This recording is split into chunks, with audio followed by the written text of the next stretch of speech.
Great weather right now in Calgary to hit the links. Man, has it ever been nice for a while. But what can you do away from the course if your golf game has gone a little sideways, like a lot of us? That's where fitness coach Rich Hesketh comes in with some ideas, Rich, exercises that are sure to help, right? I mean, fitness is a key component to anything athletic. For sure, and the elements that we tend to want to spend on when we're golfing is posture, yes, range, okay, and essentially not necessarily power, but movement patterns that you can simulate. Okay. So to that end, it doesn't mean you have to go heavy duty in the weight room. Sure, sure. But there's some little dumbbell work that you can do to cover connective tissue.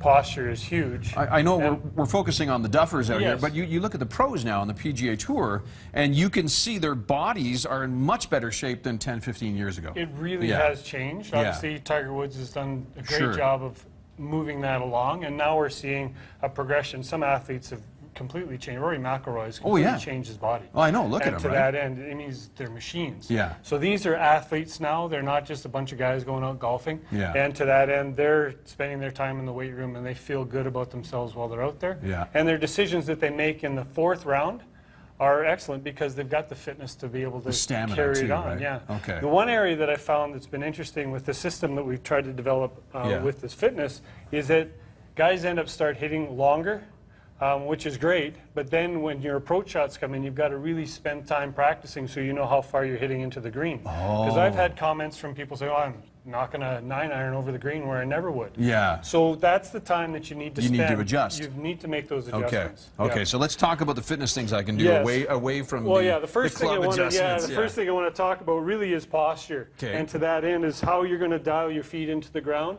Your connection to the ground is everything because it's all from the ground up. So from your feet, I need you to have your feet in a stance a ready stance or your golf stance. Some people are a little wider, some people are narrower, but I want you to feel like you're dialing your feet into the ground. So not that your feet are going to turn, but I want you to feel that subtly your knees are going to start moving out by externally rotating your hip. So we're here, so we're not collapsed in. We're here.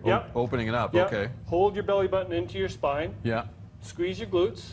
And then your shoulder blades, if these are your shoulder blades, are going to go down and back. So we're in this stance here. From here, you're engaged. This is an engaged stance. If someone goes to push you, you're not moving. I'm not moving, right? You're solid. So from that end, then you can address your ball in this position. And then when you draw back, you're not collapsing. You're not loose. You're not soft and loose. It's all engaged movement as you go. Interesting. So that's one of the very first things that we talk about when we're adjusting the system of how to swing a club. Okay. Then from there, in your stance, you can take light dumbbells, and they don't have to be heavy. So you get engaged again. Get engaged. So take your stance first, and then start going through some range of motion, some movements that are going to simulate both what's happening in your upper body and lower body with an engaged stance. Interesting. So the first one we take is a bent over fly rotation. So we're going to take this here. Yes. Take one hand to the knee, the other hand up here, and swing through. So, but if you're looking at what's happening with my legs, I'm not collapsing in. Yeah, no kidding, right? So this is it's not this and this. Everything is engaged to the ground. Okay. And then from there, we take some rotator cuff work. We're rotating in this plane. You're just maintaining the engagement the whole time. Maintaining the same posture.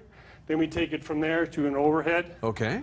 Right? So we're touching on all the connective tissue in the shoulders, and we're holding your posture like crazy. There's no floppiness with your body. Sure. Keep your elbows in tight. External rotation this way as well. And then add in a golf stance. So you're in this stance here. Yeah. A lateral fly or a lateral raise. Yeah. Very specific. And then you want to take your shoulders through full range of motion after that. Interesting. And this doesn't have to be heavyweight. I was going to say, that's not heavy, Yeah, these are threes. Yeah.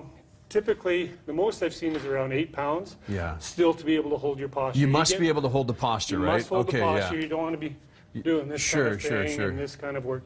It's all got to be in an engaged stance, engaged posture from there. Okay. And that gets into connective tissue in areas that when you take something through an end range and come through, you pre-stretch and go through. And you're just creating some suppleness within the connective tissue of your body. There you go. If people want to find out more about you, Rich, how do they do that? They can go to richhesketh.com. .com. And we're running fitness for golf.